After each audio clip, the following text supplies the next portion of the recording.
What's up, everybody? My name is OMG, WTF, LOF to WBRB, and welcome to a very generic ghetto version of the next episode of Total Extreme Wrestling 2016, the brand era, where we were going to be doing the Sunday Night Heat Super Show that we've been building up to determine our first ever Heat Heavyweight Champion and all that. And I did have it recorded. I know some of you guys saw the upload. We'll get to that in a minute. But something happened. In fact, I guess we're just going to get to the upload right now because I did indeed sit down and upload this. I can't tell you for how long I recorded it, but I did sit down and record the Sunday Night Heat Super Show, and we lost popularity. It definitely wasn't the best show ever, but that's to be expected with these Sunday Night Heat Super Shows because, well, they're not using a lot of the more popular stars out there. So they're kind of bound to lose popularity all the time because they're no longer a B show. They're kind of rated as a pay-per-view at that point.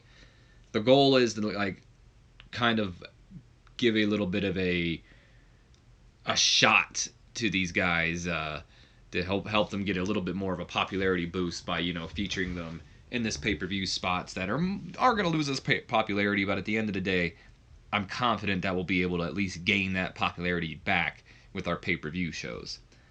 But anyway, so I sat down, I recorded the episode, but I guess the laptop that I'm currently using to record, I guess it was getting a little bit up there in its storage tank, and it was running out of space. Couldn't fit the entire video, so maybe OBS cut off the video around 5 minutes, which is why the video I uploaded was only like 5 minutes long. And yeah, so pretty much, long story short, my laptop didn't have enough storage space on it to record the full video of Sunday Night Heat that I had recorded. In fact, even in the video itself, if it would have recorded that long, it said, Total Extreme Wrestling had said something like it wasn't able to back up, do its backup or something like that, just in case, the game would have closed down. It would have had, a backup system, something like that. But it wasn't able to do that as well, which is most likely because of, the storage reason. So I have gone ahead, I've erased some of what I have in my computer that I no longer needed or that was just junk. But I'll be honest with you, it's still not quite a lot of storage left in here, so we're gonna have to work with what we have. I'm hoping it's not gonna affect the videos in the future because it seems like it will just randomly stop recording and not even let me know that it has stopped recording until, here's the thing, I had to do the whole stop the recording myself. So OBS said it was still recording, but it only recorded about 5 minutes, and that was it.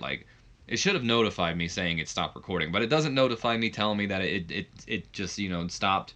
So I gotta be careful in the future with, I guess, of how these videos. We've got a pretty good amount of space, so I'm not too worried about it as long as I keep deleting the videos right after I'm done uploading them and just kind of keeping consistent on how much I have. I may have to uninstall some games like my Pro Wrestling Revolution 3D game. I think that's what it's called. Maybe even WMMA, which is a shame because I do enjoy playing that game even though I haven't been recording it or anything. I'm trying to learn the game itself until eventually I can go ahead and re-record it. But yeah. So the recording is lost. I'm not going to be able to upload the Sunday Night Heat Super Show. The only way I could upload it would be the 5-minute program of it, and that doesn't even get to the main show. I think that only gets about through the pre-show, if it gets through the pre-show at all. So what we'll have to do here is we'll have to go through and just showcase what had happened on the show and our show history. Now, what's unfortunate here is we are about to book Backlash. We are in the booking stages of Backlash, so I would have liked to show you guys the developmental companies as well, because I did go ahead and show that in the Sunday Night Heat Super Show video. I know, I think it was OVW, no, it wasn't OVW, HWA and NWA both have had 2 shows, both of their weekly shows, and then had a pay-per-view program, whatnot. I think I showed you guys the NWA one in the Monday Night Raw video, but I could be wrong. And then, of course, just wanted to showcase, all the weekly programs for developmental. I won't be able to do that for you, at least in this video. I'll try to remember to get it to you guys in Backlash if it's not going on too long. Anyway, though, let's stop wasting time and testing out the computer to see if it lets me know if it stopped recording or anything.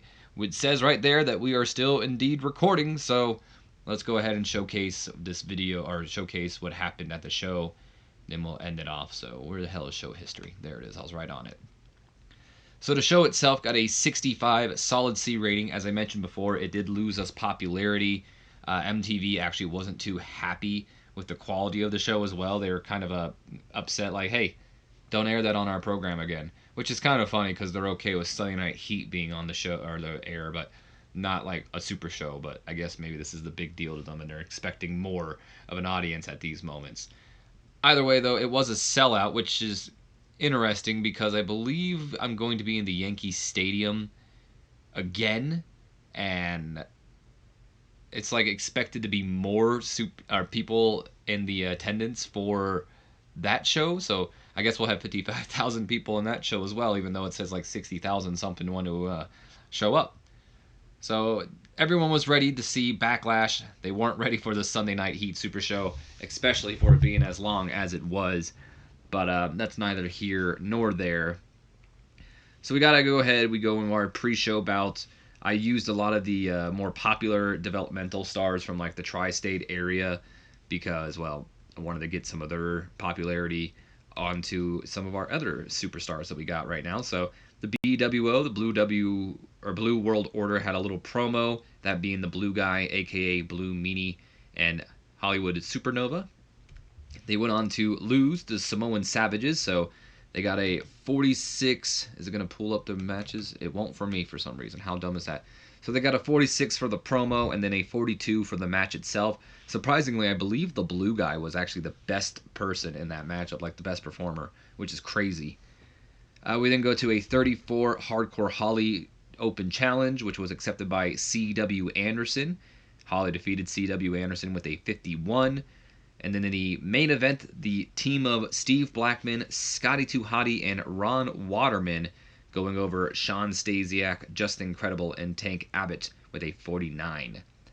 I kind of wanted to start a feud between Waterman and Tank Abbott. They have like both MMA style backgrounds, so that's kind of where this match came in fruition, pretty much. Also, Sean Stasiak wasn't on the card, and he's one of our more top stars, so I thought maybe we should feature him in some sort of capacity.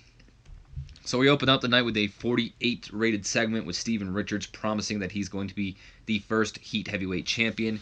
Him and Paul Heyman kind of have a little bit of a back and forth where Heyman promises that if somehow, some way, Steven Richards is able to walk away as the first ever champion, that it'll be war because Heyman will not bow down to Richards' demands, pretty much.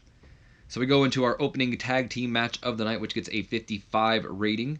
The Right to Censor, Charlie and Russ Haas, going over the team of Tommy Dreamer and the Sandman with a little bit of interference from Steven Richards, who kind of clocked Sandman with the Singapore cane. Maybe Sandman running off the ropes, and he held it there, and Sandman just bounces off the cane as well, so his back just... You guys get where I'm coming with that. Either way, Steven Richards helping the Right to Censor win this match here tonight.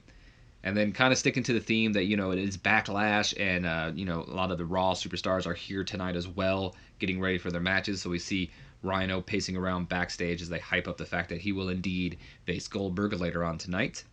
We went ahead and we borrowed Norman Smiley. He was one of the local talents here that had a little bit more popularity than, well, Batista did, that in the tri-state area. He's not under contract. He was upset. So was everybody else. No one wanted to lose to Batista, so I figured let's go ahead and hire someone who's got decent pop here in the tri-state area, and I don't care because they're not under contract with me. And that was Norman Smiley. So Norman Smiley comes out, does his generic little promo, interrupted by Batista, and we have that matchup. 49 rating for the promo, and a 43 rated for the match, which Batista went over Norman Smiley. And then kind of sticking to the theme of, this is the, special Sunday Night Heat show. It's longer. We've got Raw talents here, and in the future, when there's like a Nitro pay-per-view, there will be Nitro talents there. So there's always going to be kind of like a match featuring Nitro talent or a match featuring Raw talent on the show. And that match is going to be a 8-person tag team match between the team of Damnation, which is Ron Simmons, Rodney Mack, Jazz, and Jacqueline, taking on Albert, Bradshaw, Lita, and Lufisto. So just a Damnation promo here, which got a 49, and Ron Simmons just talking about how, of course, that they're, delegated to the Heat show, and this was supposed to be Rodney Mack and Jazz's pay-per-view debuts, but here they are, neglected down the Sunday Night Heat, but tonight that they're going to show everyone, and everyone's going to remember the name of Damnation pretty much.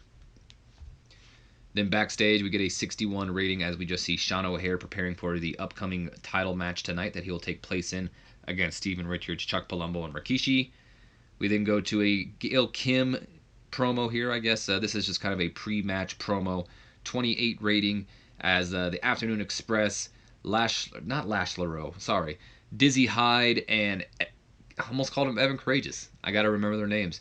Dizzy Hyde and Kelso Courageous are in the ring, and Gail Kim alongside the High Rollers come out, and they just, Gail's kind of insulting them, saying how this team is, a bunch of losers, and what the team you should be paying attention to and should be betting on are the High Rollers. So 28 rated for that promo. We go into the match, which gets a 41 rating, and the Afternoon Express, Dizzy Hyde and Kelso Courageous going over the High Rollers, Easy Money and Reno, with Kelso Courageous hits his new finisher, but I'm not going to tell you the name of that new finisher just quite yet. I'm going to wait until we actually capture it on air, but Afternoon Express getting the victory here tonight.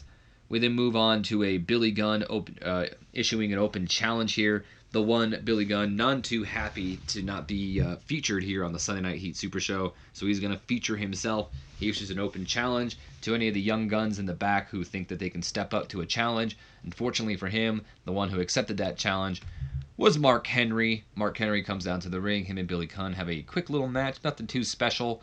39 rated. Mark Henry goes over the one Billy Gunn. Billy was actually upset about this match at first, but Mark Henry apparently was so intimidating that Billy was like, you know what, actually, I don't mind. I don't mind, actually. Never mind. I changed my mind. So then backstage, Josh Matthews is about to interview the Afternoon Express after their victory over the High Rollers, when they are interrupted by Monty Brown, who is still not happy that Rikishi beat him and took him out of this Heat Heavyweight title tournament. He believes it should have been him here tonight, and if it wasn't for Scotty 2 Hotty, that it would have been him here tonight, and he pretty much tells Rikishi to watch that big ass of his because he's coming for him. Speaking of Rikishi, we see him backstage alongside Scotty 2 Hotty, preparing for his upcoming title match here tonight, 66 rated. And then we go to our 8-man tag team match as it's a Raw presented matchup here. 59 rating for the matchup as the team of Bradshaw, Albert Lita, and Lou Fisto go over Jacqueline, Jazz, Rodney Mack, and Ron Simmons. And here's something interesting enough about Rodney Mack. The fans still don't like him. They chant for him not to come back.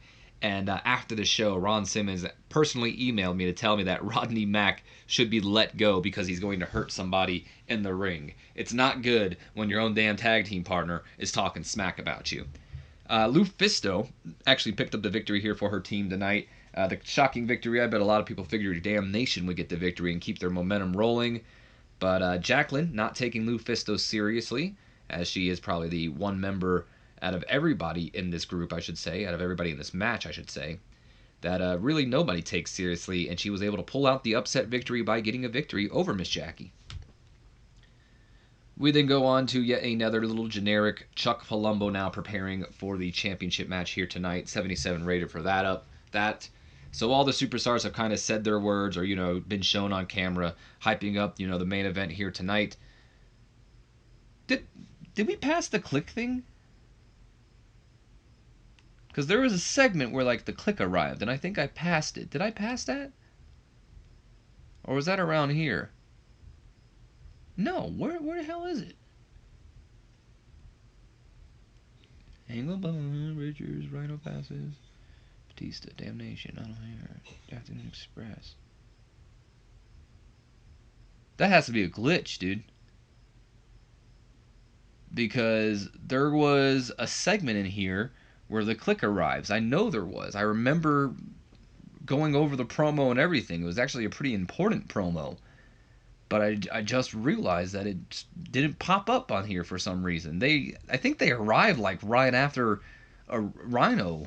Rhino was preparing and then the click arrived. Because the whole segment was... So I guess I'll just have to go over the segment here. I wonder why it didn't show up. I wonder if I go back, maybe it'll pop back up. That's weird. I know it was there because I remember in the video that I recorded previously going over the whole segment. It was one of my more favorite segments of the night, along with the one that we were just about to go over. So, all right, well, I don't know why it's not showing up here, but I promise you guys it was there. Anyway, there was a segment where like the click arrives, but you see Paul Heyman. He's waiting outside for the arrival of Vince McMahon. McMahon is going to be here tonight because, well, Backlash is here tonight. And he kind of wants to see, if Mr. McMahon approves of the product, if he's happy with what Paul Heyman has been doing with Sunday Night Heat. But instead of McMahon and instead of McMahon and Bischoff being in the limo, it was the Click, and they kind of have a little bit of a back and forth where it pretty much ended with Paul Heyman reminding the duo, or I should say the stable, that technically they don't work for Monday Night Raw or they don't work for Nitro. So by that logic, that would mean that they are Sunday Night Heat superstars. So kind of giving him the warning and maybe hinting at the future that there may be a little bit of a feud between Heyman and the Click in the future. Not sure why that didn't pop up here, but anyway, then later on in the night, finally Mr. McMahon arrives. And he's overzealous. He's asking McMahon what he thought of the show. Mr. McMahon tells him, look, I haven't been watching the show. I'm a busy guy. And then he's like, oh, well, at least you've made it for the main event, so you can see, who's going to be our first ever Heat Heavyweight Champion. And McMahon's like, look, Paul, I'm sure Steven Richards is going to make a great first ever Heat Heavyweight Champion, but Eric and I have a long night ahead of us. We've got Backlash tonight. I've got a lot of work to do. I'm not going to watch the main event, but tell Stevie I said great, congratulations, pretty much. So McMahon kind of already picking Steven Richards to win, which is interesting because remember, Steven Richards was assigned to kind of keep an eye on Paul Heyman here as well. But as McMahon wanders off, Bischoff kind of looks at Heyman with a big smile on his face, and he reassures him. He says, you know what, Paul? I've been watching the program. I think you're doing a great job. I think Sunday Night Heat is killing it right now. And you know what else, Paul? I see a lot of future Raw superstars in the making here. And he goes on to look in Paul's eyes and he says, it's just like the old times, Paul. Back in the day when you ran ECW and you were building up all these stars for me and WCW and all these stars for Vince and the WWF. It's just like old times. Keep up the good work. And he wanders off while Paul just kind of stands there like looking kind of pissed off and confused at the same time, wondering like, is something going on with Steven Richards? Should I be worried about Steven Richards? Which might explain our next segment here. We have all three men, Rikishi, Palumbo, and Sean O'Haire, all in the ring waiting for Steven Richards, who comes out. He cuts his little pre-match promo talking about how these three men are making history tonight because they will be the three men who lost to him on his, that allowed him to create the better Sunday Night Heat, his vision of a better Sunday Night Heat and all that. But he's interrupted by the music of the Sandman, and Sandman comes out from the entryway, the one place that Stevie Richards never thought to look, and Steven Richards gets decked with the Singapore cane, and then Sandman just continues to beat him over and over and over again with the Singapore cane before tossing him into the ring and getting our fatal four-way elimination Heat Heavyweight Championship match underway. Steven Richards, of course, was the first person eliminated. Wasn't in there very long. I'd imagine he honestly gets eliminated right after being slid into the ring by the Sandman. And then it went to Rikishi, and then after Rikishi, finally Chuck Palumbo defeats Sean O'Haire to become the new Heat Heavyweight Champion and the first Heat Heavyweight Champion. Real quick, I don't think I went over these segments ratings. So the Heyman, McMahon, Bischoff segment got a 76. The pre-match promo of Steven Richards and the Sandman got a 58, and the world title match got a 62 rated segment. Chuck Palumbo is our new Heat Heavyweight Champion. As you can see right here, there he is, and we are kind of borrowing the ECW world title design, but that's fine. It's to be expected when you got Paul Heyman. So hopefully this video goes up. Hopefully this answers what the problem is, and hopefully we won't have any more problems in the future. If anything, this just shows me that maybe it is time to invest in a new computer. But that's something I've been saying for a long time, and I've got a lot more stuff on my plate that I need to pay for and invest in before I can go ahead and get me a new computer justifying it. So with that being said, I will end off this video. I apologize, but I hope you guys still enjoyed. I try to make it a little bit as exciting as I can. But with that being said, I will see you guys for Backlash. I will try to get Backlash up on Sunday. It's pretty much all the matches are booked. I just got to book in all the segment. That was the plan in the first place anyway, to get both